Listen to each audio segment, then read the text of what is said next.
Saudara, Kementerian Kelautan dan Perikanan menangkap 2 kapal berbendera Singapura yang diduga mengeruk pasir laut Indonesia di perairan Batam, Kepulauan Riau, 9 Oktober 2024. 2 kapal itu diketahui mengeruk pasir laut tanpa izin dan dokumen. Rombongan Menteri Kelautan dan Perikanan, Wahyu Sakti Tergono langsung menghentikan 2 kapal yang diduga mencuri pasir laut di perairan Batam. Saat itu rombongan menteri sedang berlayar menuju Pulau Nipah dan berpapasan dengan 2 kapal asing tersebut. Usai pemeriksaan diketahui 2 kapal berbendera Singapura itu tidak dilengkapi dengan dokumen.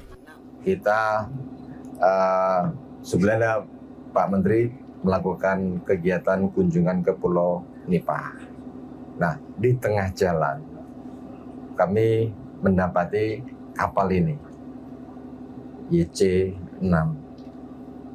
Kapal ini terindikasi dredger untuk ngisap pasir laut dan kami sudah lama mantau kapal ini. Saat kami periksa, kapal ini tidak ada dokumen sama sekali. Kementerian Kelautan dan Perikanan memastikan aktivitas oleh 2 kapal asing ini ilegal karena pemerintah belum mengeluarkan satupun izin terkait penambangan pasir laut. Karena ini substansinya adalah objeknya adalah pasir laut, semua mengacu kepada PP 96/2003. Dan teman-teman sekalian tahu bahwa sampai saat ini belum pernah ada kita keluarkan izin tentang ini. Dalam pemeriksaan diketahui kapal mengangkut 10.000 meter kubik pasir laut yang disedot dari dasar laut dalam waktu 9 jam. Nahkoda mengaku dalam 1 bulan bisa 10 kali masuk perairan Indonesia untuk menambang pasir laut.